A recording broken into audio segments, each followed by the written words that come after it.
Hello friends. कल हमने computer की प्राइमरी मेमोरी के बारे में जानकारी लिए थे। आज हम उसी का अगला पार्ट कंप्यूटर की सेकेंडरी मेमोरी के बारे में जानकारी लेंगे। सेकेंडरी मेमोरी क्या होती है? जैसे प्राइमरी मेमोरी, किसी भी डाटा को हम चलाने के लिए प्राइमरी मेमोरी का यूज़ करते हैं। उसमें किसी भी डाटा को रन करने के लिए प्राइमरी मेमोरी का यूज़ किया जाता है। सेकेंडरी मेमोरी क्या होता है? सेकेंडरी मेमोरी ये कंप्यूटर मेमोरी की तीसरी और आखिरी मेमोरी होती है। दो मेमोरी हमने पढ़ लिया। एक तो पढ़े थे प्राइमरी मेमोरी, और एक पढ़े थे हमने केस मेमोरी की बात की थे, है ना। ये तीसरी मेमोरी और आखिरी मेमोरी होती है। इसमें डाटा को हम परमानेंट सेव करते हैं। ठीक है? इस प्रकार की मेमोरी को एक्सटर्नल मेमोरी भी कहते हैं। एक्सटर्नल मेमोरी क्योंकि इसको हम बाहर से भी लगा सकते हैं। ठीक है, जैसे और ये नॉन वोलेटाइल मेमोरी होती है। नॉन वोलेटाइल मेमोरी क्योंकि इसमें डाटा हम परमानेंट सेव करते हैं। इसमें हम डाटा को कभी भी एक्सेस कर सकते हैं, है ना। और ये बहुत ही स्लो होती है। कैसे होती है? स्लोअर मेमोरी होती है। मेन मेमोरी की तुलना में कैसे होती है? स्लो होती है। इसका मुख्य इस्तेमाल डाटा या इंफॉर्मेशन को परमानेंट स्टोर करने के लिए किया जाता है। सीपीयू डायरेक्टली इन मेमोरी को एक्सेस नहीं करता है, जबकि रैम में क्या होता है? सीपीयू डायरेक्ट उस मेमोरी में डाटा को एक्सेस कर लेता था। अगर मान लो जैसे कंप्यूटर अपने स्टार्ट करने के बाद में जो आपका विंडोज रहता है वो कहाँ पे लोड हो जाता है? रैम में ऑटोमेटिक। पहले रैम में क्या होता है? लोड होके एक्सेस करने लगता है। हमको एक्सेस उसको करने के लिए किसी चीज की जरूरत नहीं लगती थी, हमको एक्सेस नहीं करना पड़ता था। जबकि सेकेंडरी मेमोरी में क्या होता है? हाँ, इसके लिए आपको डाटा एक्सेस करने के लिए आपको कमांड देना पड़ेगा। इनपुट या आउटपुट सिस्टम के द्वारा आपको कुछ भी इंस्ट्रक्शन इनपुट करना पड़ेगा, तब जाके वो काम करेगी। ठीक है। उसके बाद में सेकेंडरी मेमोरी के में कंटेंट को पहले ही ट्रांसफर किया जाता है। मतलब पहले से ही हम सेकेंडरी मेमोरी डाटा को क्या करते हैं? सेव करके रखते हैं, जिसको हमको चलाना रहता है। जैसे ही आप सेकेंडरी मेमोरी डाटा को ओपन करते हो, तो वो कहाँ जाके लोड हो जाता है? प्राइमरी मेमोरी में या मेन मेमोरी में जाके लोड होता है और वहां पे जाके काम करता है। जैसे मैंने आपको बताया था कि परमानेंट रूप से डाटा है सेकेंडरी मेमोरी में सेव रहता है, पर यदि आपको उसको एक्सेस करवाना है, उसको चलाना है, तो आपको कहाँ लेके जाना पड़ता है? प्राइमरी मेमोरी में लेके जाना। प्राइमरी मेमोरी या रैम, है ना, रैम में लेके आपको जाना पड़ता है। कोई भी डाटा एक्सेस कहाँ पे करता है? चलता कहाँ पे है? रैम में चलता है। और सेव कहाँ रहता है? परमानेंट रूप से कहाँ सेव रहता है? सेकेंडरी मेमोरी में सेव रहता है। और उसको चलाने के लिए कहाँ लेके जाते हो? रैम में लेके जाते हो। ठीक है। उसके बाद में आगे हम देखेंगे सेकेंडरी मेमोरी की करेक्टरिस्टिक्स। ठीक है, सेकेंडरी मेमोरी की करेक्टरिस्टिक्स क्या क्या है? ये मैग्नेटिक और ऑप्टिकल मेमोरी मेमोरी होते हैं, है ना। ये बैकअप मेमोरी, इसको हम बैकअप मेमोरी भी कहते हैं। हम डाटा को बैकअप लेने के लिए यूज करते हैं। ये नॉन वोलेटाइल होती है। इसमें डाटा परिवर्तन नहीं होता है ना। जैसे स्विच ऑफ भी हो जाए, मतलब पावर कट भी हो जाए, उसके बाद डाटा इसमें क्या रहता है? परमानेंट रूप से सेव होता है। इसमें से डाटा हटता नहीं है। प्राइमरी मेमोरी में डाटा हट जाता था। इसमें डाटा परमानेंटली स्टोर होता है, और अगर पावर कट भी होता है या स्विच ऑफ भी हो जाता है, तब भी डाटा इसमें स्टोर रहता है। इसका इस्तेमाल कंप्यूटर में डाटा एक कंप्यूटर बिना सेकेंडरी मेमोरी के काम नहीं करता, बिना सेकेंडरी मेमोरी को नहीं चलता। ठीक है, सेकेंडरी आपको कंप्यूटर में सेकेंडरी मेमोरी डाटा स्टोर करने के लिए सेकेंडरी मेमोरी होना बहुत जरूरी होता है। फिर ये बहुत ही स्लो होती है। प्राइमरी मेमोरी की तुलना में क्या होती है? बहुत स्लो होती है। ठीक। उसके बाद में कंप्यूटर मेमोरी की इकाइयाँ। ठीक है, मेमोरी की इकाइयाँ, यूनिट ऑफ कंप्यूटर मेमोरी। जैसे एक बिट, है ना, सबसे छोटी इकाई क्या होती है? बिट होती है। बिट में क्या होता है? जीरो और वन। जीरो और वन क्या है? ये बाइनरी नंबर होते हैं। ठीक है। सबसे छोटी इकाई कंप्यूटर की, सबसे सेव करने की सबसे छोटी इकाई डाटा किस में सेव होता है? जीरो और वन में सेव होता है। कंप्यूटर में कोई सा भी डाटा होता है वो किस में सेव होता है? जीरो और वन होता है। चार बिट से मिलकर बनता है एक निब्बल। चार बिट से मिलकर बनता है एक निब्बल, और 8 बिट से बनता है एक बाइट, और 1000 बाइट से मिलकर बनता है एक किलोबाइट, है ना, जो आपको पता होता है केबी, है ना। केबी सबसे फिर क्या हो जाएगी? ये यहाँ से डाटा सेव होना स्टार्ट हो जाता है। फिर होता है 1024 किलोबाइट। केबी से मिलकर बनता है एक एमबी। एक एमबी बनता है। और 1024 एमबी से मिलकर बनता है एक जीबी। 1024 जीबी से मिलकर बनता है एक टीबी। 1024 टीबी से मिलकर बनता है एक पीबी। 1024 पीबी से मिलकर बनता है एक ईबी। 1024 ईबी से मिलकर बनता है एक जेडबी। और 1024 जेडबी से मिलकर बनता है एक वाईबी। इसके आगे भी डाटा आता है ना। आपको इतनी चीजें याद रखनी है ना। कि किसमें किसने कितने का इसे ये बनता है। सेकेंडरी मेमोरी के प्रकार, सेकेंडरी मेमोरी के टाइप्स ऑफ सेकेंडरी मेमोरी। चुंबकीय टेप, मैग्नेटिक टेप होता है ना, मैग्नेटिक डिस्क होता है, मैग्नेट ऑप्टिकल डिस्क होता है और फ्लैश मेमोरी होता है। ठीक है, एक एक करके हमको इनको एक एक करके हम देखते हैं। चुंबकीय टेप, चुंबकीय टेप मतलब मैग्नेटिक टेप डाटा को स्टोर करने की सबसे पुरानी तकनीकी है। चुंबकीय टेप का आविष्कार साउंड रिकॉर्ड करने के लिए किया था। चुंबकीय टेप में डाटा को स्टोर करने के एक पतली प्लास्टिक रिबन का उपयोग किया जाता है जो कि चुंबकीय ऑक्साइड के द्वारा लेपित होती है। चुंबकीय मैग्नेटिक टेप क्या होती है, इस टाइप की आपने पहले कैसेट देखी होगी। इसमें क्या होती है, ये एक पतली सी रिबन रहती है जिसके ऊपर मैग्नेटिक का लेपन किया जाता है, मैग्नेट का लेपन किया जाता है और उसके ऊपर क्या करते हैं हम डाटा हमारा स्टोर करते हैं। और ये ज्यादातर किसके लिए यूज करते थे, साउंड रिकॉर्ड करने के लिए सही यूज किया जाता था। ये चुंबकीय टेप सिक्वेंसल है, सिक्वेंसल में काम करती है, एक सिक्वेंस में काम करती है। जैसे आपको कोई इसमें बीच का गाना लगाना रहेगा तो आपको क्या करना पड़ता है, इसको निकालना पड़ता है या ऐसे घुमाना पड़ता था। ठीक है, उसमें बटन आती है तो उससे घुमाना, या फिर इसको ऐसे आगे घुमा दो, यहाँ से इसको ऐसे ऐसे ऐसे इसको हाथ से घुमा दोगे तो क्या होगा, रिबन इधर से इधर आ जाएगी तो आप बीच का गाना लगा सकते थे। आपको ऐसे इसको करना पड़ता है, सिक्वेंस में काम करती थी। कौन सी, मैग्नेटिक टेप। ठीक, उसके बाद में आगे हमारे पास चुंबकीय डिस्क या मैग्नेटिक डिस्क।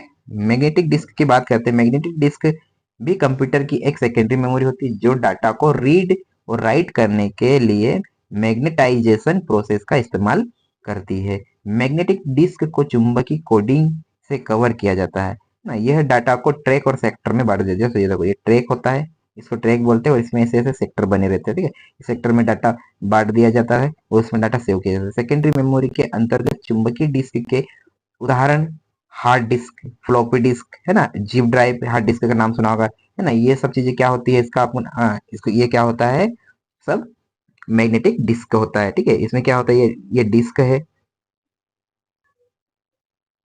ना, ये डिस्क होती है। और मैग्नेटिक सरफेस डिस्क, यहाँ पे क्या मैग्नेटिक से लेपन किया जाता है, यहाँ पे हम डाटा सेव करते हैं। और ये रीड राइट हेड लगा रहता है जो इसको रीड करता है, इसके ऊपर डाटा लिखा हुआ रहता है। ठीक है, इसको रीड राइट हेड बोलते हैं हम। और ये ट्रैक होता है, ये जो यहाँ पे गोल गोल है ये क्या है, ट्रैक, इसके ऊपर डाटा हम स्टोर करते हैं। ठीक, आगे हम बढ़ेंगे, आगे बढ़ेंगे। यहाँ पे ऑप्टिकल डिस्क क्या होता है, ऑप्टिकल डिस्क के बारे में पढ़ते हैं। ऑप्टिकल डिस्क एक गोल चमकदार दिखने वाली डिस्क होती है जिसमें डाटा को स्टोर किया जाता है। ठीक, करने के लिए क्या लेजर बीम का इस्तेमाल किया जाता है। ऑप्टिकल डिस्क के सबसे आधुनिक प्रकार ब्लू रे डिस्क में अधिकतम 50 जीबी का डाटा हम स्टोर कर सकते हैं। इसमें कितना कर सकते हैं, 50 जीबी तक का डाटा स्टोर कर सकते हैं। कितने, ऑप्टिकल डिस्क में। सेकेंडरी मेमोरी के अंतर्गत ऑप्टिकल डिस्क के उदाहरण ना, एग्जाम्पल क्या हो जाएंगे, सीडी, डीवीडी का नाम सुना होगा और ब्लू रे डिस्क, ये किसके एग्जाम्पल है, ऑप्टिकल डिस्क के। ठीक, अब compact compact disc, CD, CD का फुल फॉर्म क्या है, कॉम्पैक्ट डिस्क। सीडी का फुल फॉर्म होता है कॉम्पैक्ट डिस्क। कॉम्पैक्ट डिस्क क्या होता है, कॉम्पैक्ट डिस्क एक ऑप्टिकल डिस्क होता है। क्या होता है, कॉम्पैक्ट डिस्क एक ऑप्टिकल डिस्क होता है जिसमें है ना, जिसमें डाटा को हम परमानेंटली सेव कर सकते हैं, स्टोर कर सकते हैं। रोम की तरह भी काम करता है, सीडी रोम की तरह काम करता है। इसमें हम कोई डाटा एक बार सेव कर देंगे तो क्या होगा, उसको दोबारा उसमें चेंजेस नहीं कर पाओगे। ठीक है, इसमें रोम की तरफ डाटा हम इसका इस यूज कर सकते हैं। यूजर सीडी में स्टोर डाटा को केवल रीड कर सकता है, राइट उसमें नहीं कर सकता। एक बार इसमें आप क्या कर दो कि डाटा को रीड लिख दोगे, डाटा इसमें डाल दोगे तो उसको दोबारा आप उसको उसको इरेज करके दूसरा डाटा नहीं डाल सकते, किसमें, सीडी में। ठीक है, सीडी है, इस टाइप की सीडी रहती है, ये सीडी है। ठीक, ये क्या है, सीडी। सीडी कैसे होती, इस टाइप से ये सीडी होती है। इसमें हम डाटा एक बार सेव करने के बाद दोबारा इसमें हम सेव नहीं कर सकते। सीडी में डाटा अधिकतम कितना, 700 एमबी तक का डाटा हम इसमें क्या कर सकते थे, सेव कर पाते थे, है ना। फ्लॉपी डिस्क की तुलना में बहुत ही अधिक अधिक होता है। डीवीडी तथा ब्लू रे डिस्क की तुलना में इसमें कम डाटा सेव कर पाते थे। ठीक है, आगे बढ़ेंगे हम। आगे आता है digital versatile disc. Digital versatile disc मतलब होता है डीवीडी। क्या होता है, डीवीडी। डीवीडी का डीवीडी जिसका कि पूरा नाम क्या होता है, डिजिटल वर्सिटाइल डिस्क होता है। डीवीडी की स्टोरेज क्षमता सीडी की तुलना में अधिक होती है। कितने में, डीवीडी की स्टोरेज क्षमता सीडी की तुलना में क्या होती है, अधिक होती है। इसमें चार्ज 4.7 जीबी से 5 GB और 20 GB तक डाटा हम स्टोर इसमें कर सकते हैं। डीवीडी की स्टोरेज कैपेसिटी इसके लेयर पर क्या करती है, निर्भर करती है। ठीक है, डीवीडी की लेयर सिग्नल है ना, डबल डबल और सिंगल साइड या डबल साइड हो सकती है। डबल साइड, दोनों साइड सीडी में क्या होता है, लेयर हो, छोटी छोटी क्या लेयर बनी रहती है। जैसे मान लो हमारे पास क्या है, ये सीडी डीवीडी भी इसी की तरह दिखाई देती है ना। कुछ ये होती डीवीडी, इसमें क्या लेयर से रहते हैं अलग अलग, है ना। तो यहाँ पे क्या हम डाटा एक के ऊपर एक, जैसे गोल गोल गोल गोल इसके ऊपर ऐसे गोल गोल गोल बहुत सारे इसके ऊपर बने रहते हैं, उनमें लेयर अलग अलग रहती है, जिसमें आप दोनों साइड में डाटा सेव कर सकते हैं और एक साइड पे। अब यहाँ 3D होता है, 3D यहाँ पे बता तो मैं पाऊंगा नहीं, इसलिए है ना, तो मैं इसका कभी एक वीडियो में प्रैक्टिकल बता दूंगा इसका कि कैसे इस टाइप से इसमें कैसे डाटा सेव किया जाता है। तो क्या होता है, ये सीडी में डबल लेयर या सिंगल लेयर में डाटा आप सेव कर पाते हो। ठीक है, डेटा को स्टोर करने के लिए लेजर लाइट का इस्तेमाल किया जाता है। इसके हर लेयर में डेटा को स्टोर किया जाता है। हर लेयर में क्या कर सकते, डाटा को स्टोर कर सकते हैं। सीडी की स्टोरेज क्षमता बहुत कम थी ना, इसी के लिए डीवीडी की जरूरत पड़ी ना। डीवीडी की जरूरत क्यों पड़ी, क्योंकि सीडी की स्टोरेज क्षमता बहुत कम थी। आगे हम देखेंगे ब्लू रे डिस्क क्या होता है। ब्लू रे डिस्क है ना, ब्लू रे डिस्क, ब्लू रे डिस्क एक प्रकार की ऑप्टिकल डिस्क होती है ना। ये भी क्या है, ऑप्टिकल डिस्क का ही एक प्रकार होता है, जिसमें हम बड़े आकार के डेटा को भी स्टोर कर सकते हैं। किसमें, बड़े बड़े से बड़े डेटा को स्टोर कर सकते हैं। ब्लू रे डिस्क का इस्तेमाल व्यापक रूप से सेकेंडरी मेमोरी के रूप में किया जाता है। इसका भी यूज किस लिए किया जाता है, सेकेंडरी मेमोरी के रूप में। डीवीडी की भांति ही, मतलब डीवीडी की तरह ही ब्लू रे डिस्क में डेटा को लेयर में स्टोर करता है। डीवीडी जिस प्रकार हम डीवीडी में डाटा को लेयर में क्या करते थे, स्टोर करते थे, उसी प्रकार ब्लू रे डिस्क में क्या करते हैं, डाटा को अपन लेयर में सेव करते थे। इसमें हम 25 GB तक का डाटा क्या करते हैं, 4.7 से 25 GB तक का डाटा हम क्या कर सकते हैं, सेव कर सकते हैं ना। ब्लू रे डिस्क का इस्तेमाल एचडी वीडियो स्टोर करने के लिए करते हैं। किस लिए करते हैं, एचडी वीडियो स्टोर करने के लिए करते हैं। एचडी का फुल फॉर्म होता है हाई डेफिनेशन, नहीं, एचडी का फुल फॉर्म क्या होता है, हाई डेफिनेशन। आगे बढ़ेंगे हम ना। वीडियो अच्छा लगे तो वीडियो को लाइक करेगा, चैनल को सब्सक्राइब करें, है ना। ठीक है, चलो आगे का हमारा फ्लैश मेमोरी।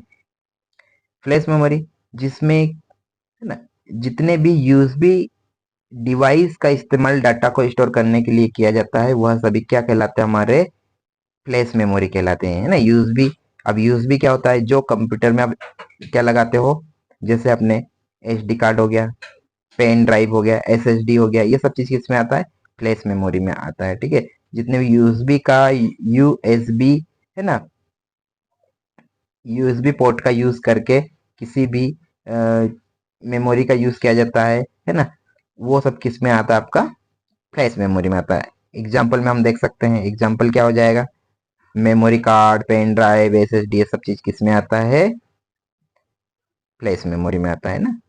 वह सभी फ्लैश मेमोरी के अंतर्गत आती है। फ्लैश मेमोरी आकार में छोटी होती है। ठीक है, आकार, इसका आकार, आकार मतलब क्या, मेमोरी कार्ड बहुत छोटा होता है, लेकिन इनमें डाटा स्टोर करने की क्षमता बहुत अधिक होती है। डाटा तो हम बहुत सारा इसमें स्टोर कर, जैसे पेन ड्राइव की बात करते हैं तो पेन ड्राइव छोटा, दिखने में छोटा सा रहता है, पर क्या कर सकते हैं, इसमें हम डाटा बहुत सारा इसमें हम सेव कर सकते हैं। 256 GB, 1 TB तक की पेन ड्राइव आती है। ठीक है, यह में यह मेमोरी जल्दी खराब भी नहीं होती, क्या जल्दी भी खराब भी जल्दी नहीं होती ये वाली मेमोरी। ठीक है, वर्तमान समय में डाटा को स्टोर करने के लिए फ्लैश मेमोरी का इस्तेमाल व्यापक रूप से, मतलब बहुत ज्यादा हम पेन इसमें फ्लैश मेमोरी का बहुत ज्यादा यूज करते हैं। कुछ भी सेव करना था, हम क्या करते हैं, या तो अपने पास एक पेन ड्राइव रखेंगे, या फिर हमारे पास क्या रखेंगे, मेमोरी कार्ड रखेंगे, तो हम क्या करते हैं, डाटा को बहुत ज्यादा उसमें स्टोर कर पाए, है ना, बाहर से इसमें रख सकते हैं। सेकेंडरी मेमोरी के अंतर्गत मेमोरी के उदाहरण ये सब चीजें हो जाएंगे।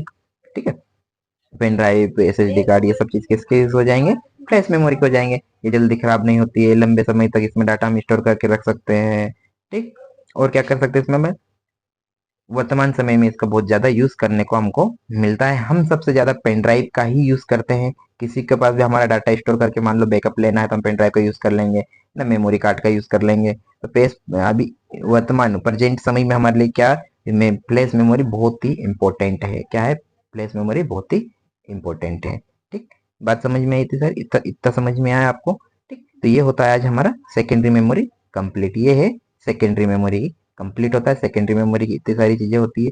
ठीक है, ये सेकेंडरी मेमोरी थी। प्राइमरी सेकेंडरी मेमोरी में स्टोर डाटा को चलाना हो तो हम प्राइमरी मेमोरी में ले जाके उसको चला सकते हैं, एक्सेस कर सकते हैं। परमानेंट रूप से वो कहाँ सेव रहता है? सेकेंडरी मेमोरी में। जब उसको एक्सेस करवाना है, उसको चलाना है, तो हम कहाँ ले जाएंगे उसको? प्राइमरी मेमोरी में ले जाते हैं, या रैम में ले जाके उसको हम क्या कर सकते हैं? चला सकते हैं। ठीक है, अगर वीडियो आपको अच्छा लगा तो वीडियो को लाइक करें और चैनल को सब्सक्राइब करें। Thank you.